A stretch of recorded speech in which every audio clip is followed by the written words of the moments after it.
Plaintiff, Ms. Weston. Defense, Ms. Ryan. The March 2013 CSR. Some wind sprints at 225. You can keep it rolling, Carrie. When we get to 10, we'll stop. We'll pause, let everybody catch their breath, and go the next 10, or next 9, excuse me.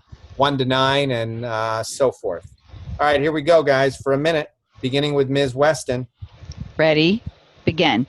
All right, on the 27th of November of 2012 at about 2:10, were you in the general area of 1600 South Evergreen Street in Santa Ana in the County of Orange? Yes, I was. Do you see someone in court here that you saw in that general area that day? Yes. Could you identify that person for us, please? Yes, the man seated at the far left end of the council table wearing the Orange County jail jumpsuit. Your Honor, could the record show the witness has identified the defendant? It will so reflect. Thank you, Your Honor. And where was it that you first saw Mr. Edwards, the man you just identified? First time I saw him, he was walking from the east alley of the 1600 block of South Evergreen onto the sidewalk on Evergreen. All right, were you on duty that day? Yes, I was. Now, what did you do or why were you in the area? We were conducting a narcotics enforcement operation as part of a full suppression team. All right, was there something in particular that attracted your attention to Mr. Edwards? Yes. What was that? As soon as Mr. Edwards stepped out onto the sidewalk, he discarded an object onto the ground. All righty, next minute, 9 to 18. Here we go. All right.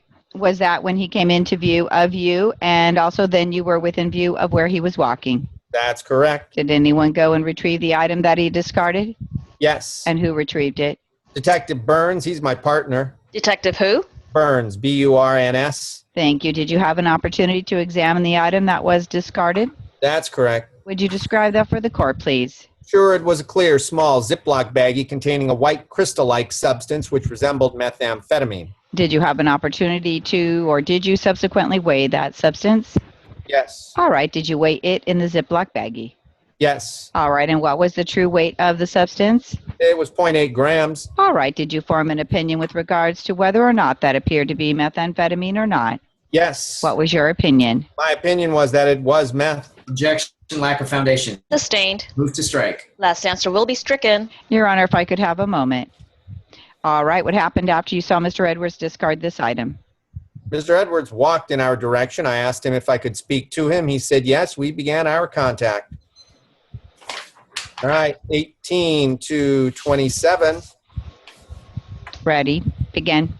And when you started to question the defendant, what did you initially say after you asked if you could speak to him? I asked him if he lived in the area. What did he tell you? He described that he resided on Gilbert Street within our city, which was not in our particular area. Did you have any kind of follow-up question to that? Yes. What did you ask? I inquired what brought him into this particular neighborhood area. What did he tell you? He indicated that he was merely walking around. He described to me he was merely walking around. Okay, and what did you ask him next? I believe I asked him if he was on probation or parole. Okay, what did he tell you? He denied being either on probation or parole. All right, when you are provided the small bundle, I am going to refer to it as a bundle. Is that how you would describe it, the bundle of narcotics that was later retrieved by Detective Burns? I would describe it more as a baggie because it was in an actual Ziploc baggie as opposed to a bundle, which you kind of form yourself. When you were provided that baggie of what appeared to be meth, what did you do?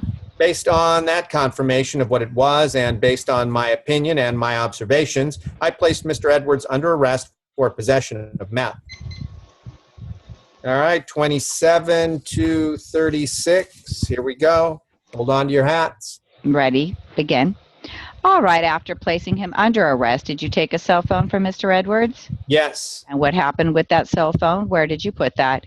It was placed on the trunk of a vehicle that was parked adjacent to us. Okay, after you placed him under arrest, or excuse me, let me withdraw that. After you had taken the cell phone from him, did the cell phone ring at all? Objection leading. Overruled. Yes, it did. Did it ring a lot? Yes, it did. Objection vague as to a lot. Sustained. Do you recall how often it was ringing? The phone rang continuously during our contact while he was holding it and after it was placed on the trunk of the vehicle. Objection non-responsive.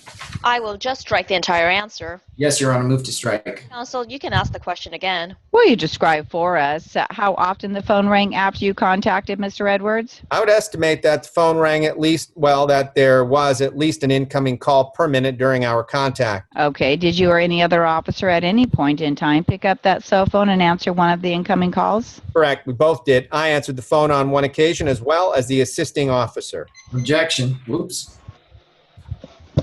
36 to 45. Matt's going to go home and practice his timetables. 9. 36 to 45. Well, actually, I stopped right at the right moment. Yes, you did. And I will begin at the right moment. Ready? It should be just yes or no for the answer. Everything after yes will be struck. The objection is sustained. So how many times did you answer Mr. Edwards' phone? I answered his phone at least twice. Now, who was the first person that you remember talking to? Based on the investigation, we determined that the first incoming call that I answered was from a Trevor Butler. All right. When you say Trevor Butler, was this a name that was provided to you after you answered the phone? It was a name that was determined after Mr. Butler was contacted, and the telephone numbers were matched, and he admitted to making the phone call. Objection. Hearsay and no foundation. Let me withdraw that question and ask it a different way. Thank you. Did you talk to a male when you answered the phone? Correct. When you answered the phone and there was a male calling, what did that individual say to you? He was asking if I was still coming to meet him. What was your response? I requested him to confirm his vehicle and where he was located. What did he tell you? He described he was in a white Hyundai and he was temporarily parked in the alley. Did you ask him anything else?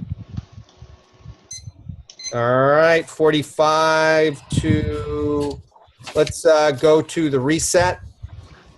So Okay. this will be just a tick longer than a minute, just a couple seconds longer. We're going to start with an answer. Be shorter than a minute. Wait. Oh, I'm sorry. Never mind.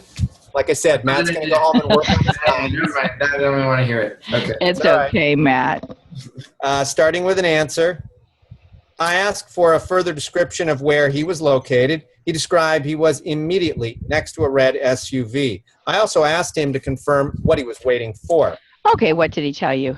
At that time, he admitted to me he was waiting for black, which is street slang for heroin. Was there anything else in your conversation with this individual that was of importance to you?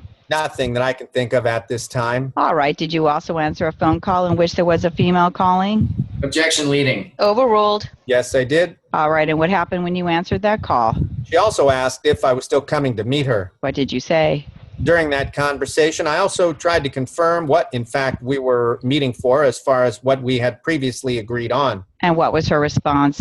She described that she was waiting for me to deliver heroin to her. Did you identify yourself as being Mr. Edwards, or how did you identify yourself to this female? I identified myself as a friend of his. All right, so in your discussion with her, did you talk about anything other than heroin? Yes, What else did you talk about? we talked about meth as well. What was the discussion you had at that time? After I said I was a friend of the defendants, she disclosed to me that she had previously purchased meth from Mr. Edwards and that she was unaware that he also sold heroin, which she preferred. Did she tell you she wanted to now purchase heroin from the defendant?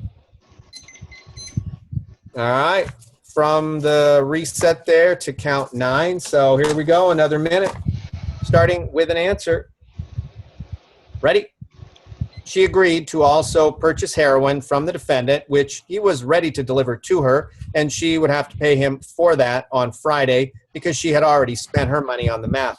How did the conversation with this female end? After she described where she was waiting and what she was waiting for, I had the impression that she would be open to talk to me. I then identified myself as a police officer, and she quickly hung up the phone. So that terminated the phone call.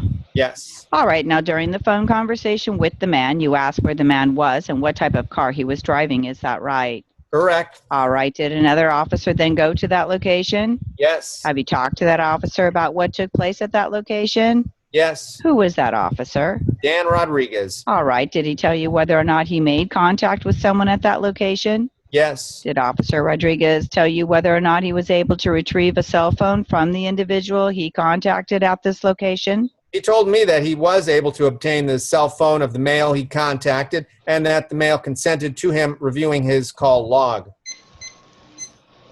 All right, 9 to 18. You guys hanging in there? Remember to breathe and relax. Here we go. Ready? Begin. Objection, hearsay. That's 2 layers of hearsay. Sustained. Move to strike that part of the answer. Stricken. Next question, please. Did Officer Rodriguez tell you whether he ever inspected that phone?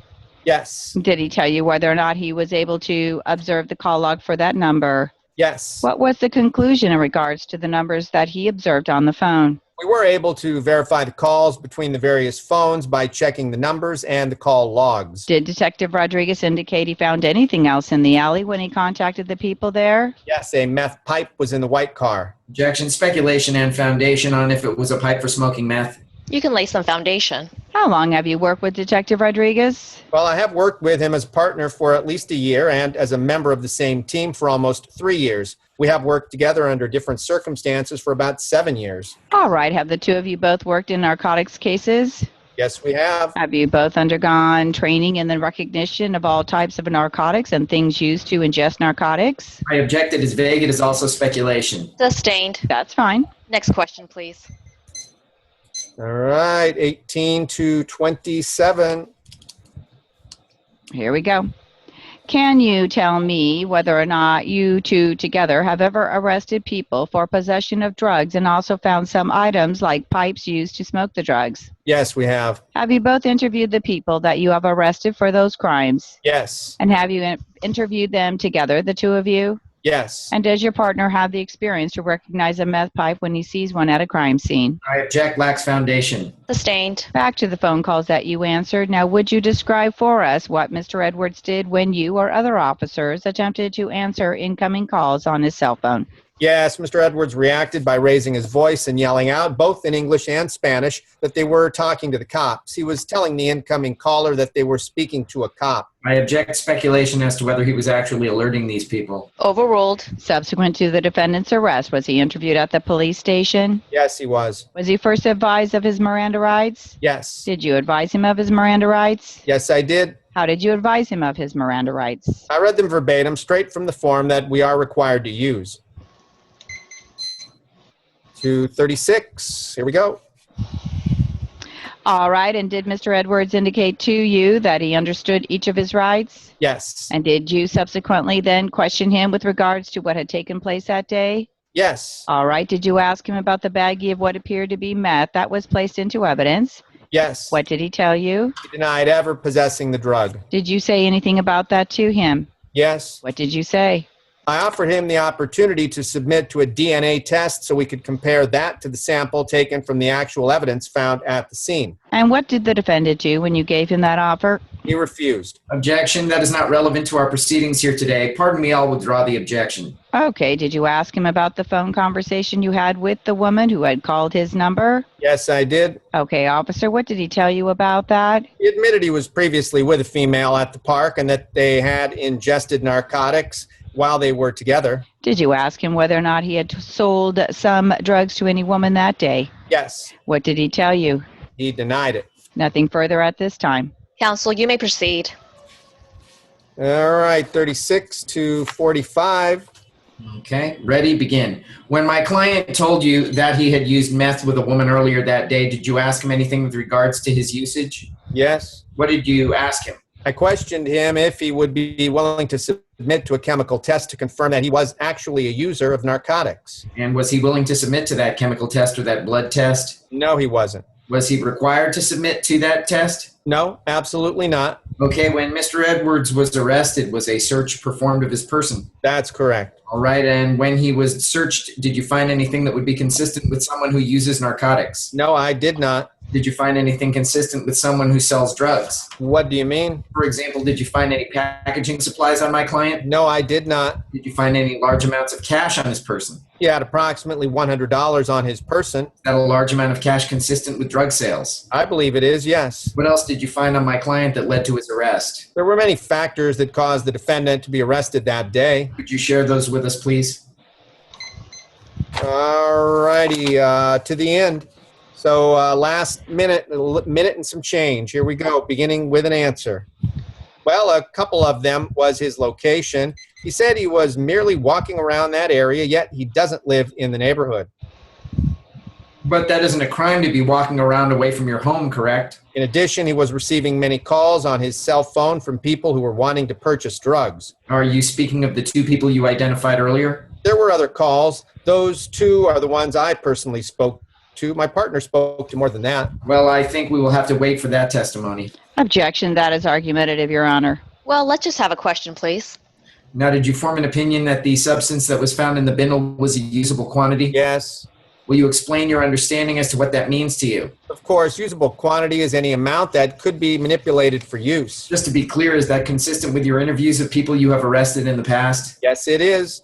Have you ever testified as an expert with regard to narcotics? Yes, I have. Okay, now let me ask you about what you thought you saw in the alley. I saw your client in the alley that day. I understand that, and we aren't arguing whether he was in the alley that day. My questions will be directed to what you saw him do. Okay. Could we just have questions and answers, please? You testified that you believe my client discarded something in the alley when you saw him. Is that correct? Yes, he did. We had eye contact. He then threw the bindle to the side. All righty. I believe it's break time. Sweet. All right, we'll be back, guys. Good workout.